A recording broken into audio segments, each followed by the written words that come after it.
Shalom Alaikum Bapak Ibu, Saudara-saudari yang dikasihi di dalam Tuhan. Sebelumnya saya mengucapkan selamat berkarya kembali di minggu ini. Kita berdoa. Bapa dalam nama Tuhan Yesus, terima kasih untuk waktu ini, untuk kesempatan ini. Sebentar kami akan belajar firman-Mu. Kami sadar akan segala keterbatasan kami. Kami membutuhkan Roh Kudus yang menerangi hati kami, sehingga kami sanggup memahami kebenaran firman-Mu ya Bapa. Dalam nama Tuhan Yesus kami berdoa. Amin. Bapak Ibu, saudara-saudari yang dikasihi dalam Tuhan, hari ini Senin 17 Mei 2021 kita akan belajar dari Kejadian pasal yang ke-24 ayat 1 sampai 10. Kejadian pasal yang ke-24 ayat 1 sampai 10. Judulnya adalah Aku hanyalah seorang hamba. Bagian yang pertama. Aku hanyalah seorang hamba. Bagian yang pertama. Bapak Ibu saudara-saudari yang dikasihi dalam Tuhan, adakah di antara kita yang berani menyatakan dengan tegas, aku hanyalah seorang hamba? Jarang ya, jarang yang berani dengan tegas mengatakan itu. Mengapa? Karena pada umumnya tidak mau mengambil risikonya sebagai seorang hamba. Tetapi mau tidak mau, berani atau tidak berani, itu harus. Mengapa? Pertama, menurut Roma pasal 6 ayat 18, kita ini hamba kebenaran.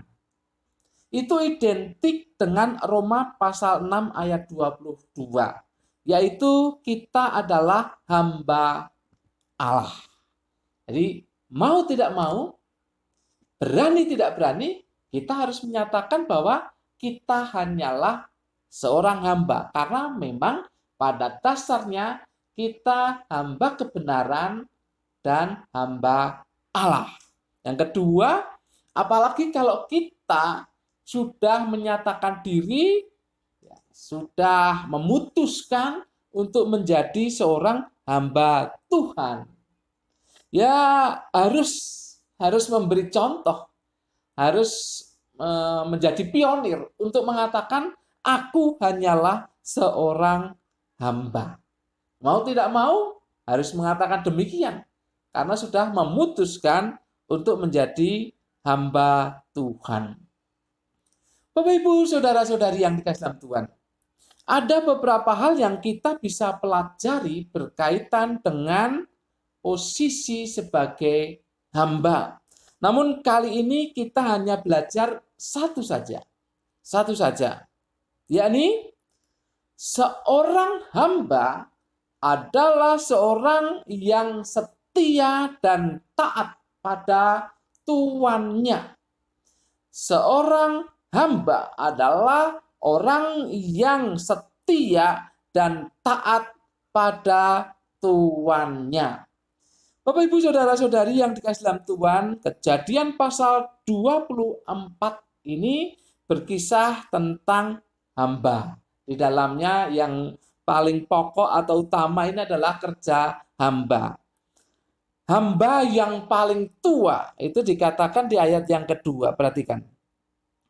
Berkatalah Abraham kepada hambanya yang paling tua dalam rumahnya, yang menjadi kuasa atas segala kepunyaannya. Katanya, baiklah, letakkan tanganmu di bawah pangkal pahaku. Hamba yang paling tua. Ini adalah Eliezer ya, Eliezer. Kita tahu dia sudah menyertai Abraham begitu lama dan tentu dia menjadi seseorang yang diberi hak untuk mengatur apa yang menjadi milik Abraham. Jadi di sini dikatakan kuasa, menjadi kuasa atas segala kepunyaannya. Itu Eliezer. Kesetiaan dan ketaatan hamba itu sungguh-sungguh Mengapa saya katakan sungguh-sungguh? Karena ini dilakukan dengan sumpah. Perhatikan ayat yang ketiga. Supaya aku mengambil sumpahmu demi Tuhan, Allah yang empunya langit dan yang empunya bumi, bahwa engkau tidak akan mengambil untuk anakku seorang istri dari antara perempuan Kanaan yang diantaranya aku diam. Dengan sumpah, ya kalau zaman itu sumpah itu memang berlaku ya, bisa diberlakukan. Tetapi mereka juga sadar bahwa sumpah itu mengikat dan harus dilakukan. Sumpah itu mengikat.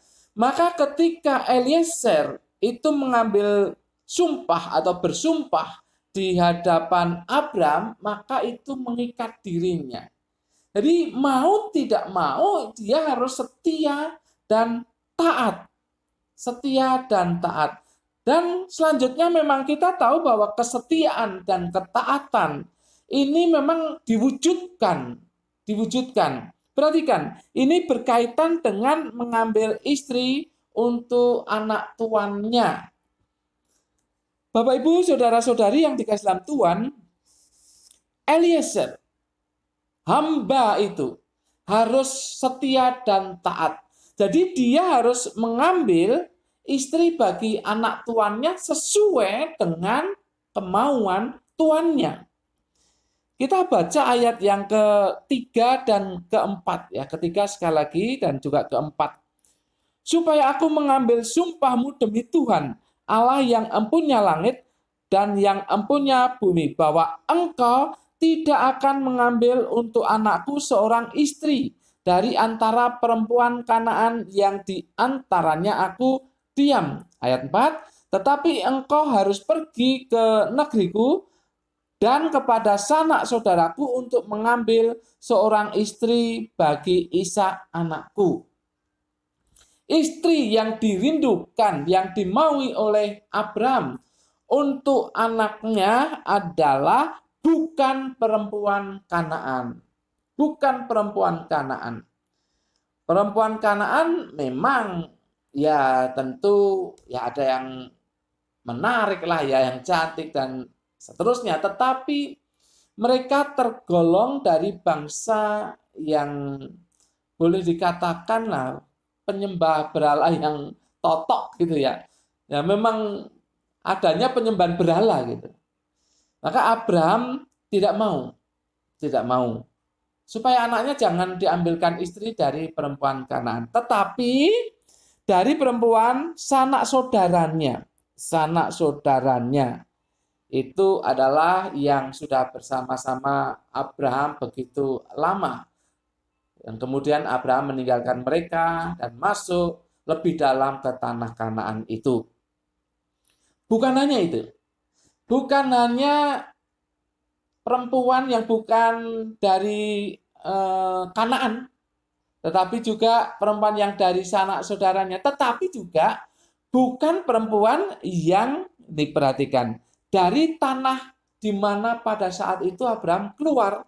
Itu kan Ur Kasdim. Perhatikan ayat yang ke-5 dan 6. Lalu berkatalah hambanya itu kepadanya, mungkin perempuan itu tidak suka mengikuti aku ke negeri ini. Ini perempuan yang dari sanak saudaranya itu ya, yang ada di Haran. Haruskah aku membawa anakmu itu kembali ke negeri dari mana tuanku keluar? Ini kan Ur Kasdim kan? Kembali ke negeri dari mana tuanku keluar. Perhatikan ayat 6. Tetapi Abraham berkata kepadanya, awas, jangan kau bawa anakku itu kembali ke sana. Mengapa? Karena di sana memang pusat penyembahan berhala juga. Jadi itu yang dimaui oleh Abraham. Bapak Ibu saudara-saudari yang dikasihi dalam Tuhan. Di sini terselip tentang Abraham yang sungguh-sungguh berpaut pada Tuhan. Sungguh-sungguh berpaut pada Tuhan. Sehingga untuk anaknya saja istrinya tidak boleh sembarang orang. Harus dari sanak saudaranya yang sudah mengetahui tentang Tuhan. Bapak Ibu saudara-saudari yang dikasihi di dalam Tuhan. Dan sang hamba ini, yaitu Eliezer, itu setia dan taat kepada tuannya, dan mewujudkan kerinduan dari tuannya untuk mencarikan istri dari sanak saudaranya untuk Ishak, anaknya tuannya itu, anaknya Abraham itu. Bapak, Ibu, saudara-saudari yang dikasihi Tuhan. Sekali lagi saya tanya, siapa kita? Siapa kita? Kalau ditanya demikian, siapa kita?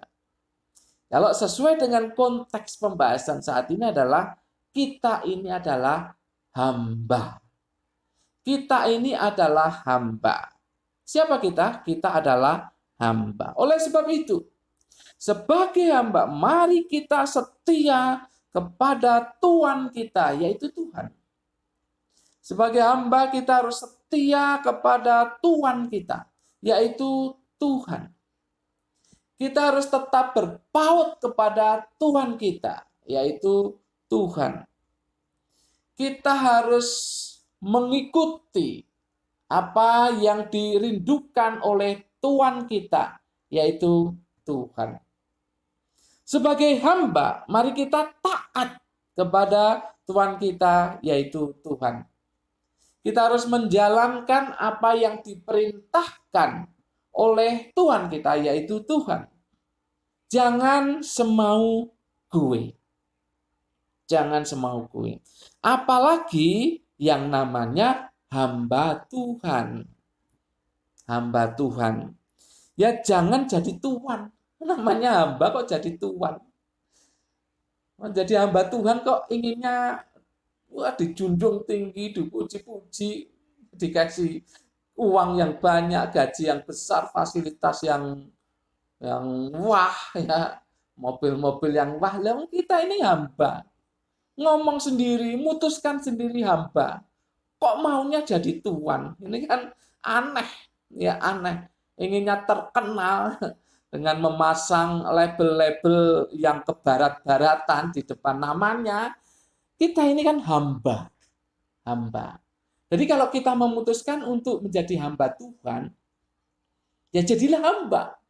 Jangan ingin jadi tuan, jangan ingin jadi tuan, apalagi kok egois, mementingkan diri sendiri. Tidak peduli yang namanya jemaatnya, tidak peduli. Yang penting kepedulian pada diri sendiri. Bapak, Ibu, saudara-saudari yang dikasihi dalam Tuhan, kalau kita mengaku dan memutuskan sebagai hamba Tuhan, sebaiknya kita juga berlaku sebagai hamba, bukan tuan. Yang kedua, kita semua juga hamba, bukan? Jadi di dalam Roma sudah saya jelaskan bahwa kita ini hamba kebenaran yang identik dengan hamba Allah. Jadi kita semua ini juga hamba. Oleh sebab itu kita semua orang percaya itu harus setia dan taat kepada Tuhan, yaitu Tuhan. Kita harus bersikap sebagai hamba, bukan tuan. Jangan membabukan Tuhan gitu ya. Jangan membuat Tuhan itu jadi jongos kita. Kurang ajar itu. Kita ini hamba, jangan menjadikan Tuhan itu jongos kita, pembantu kita untuk memenuhi segala keinginan kita, jangan. Berdoa, memohon, bersandar itu wajib.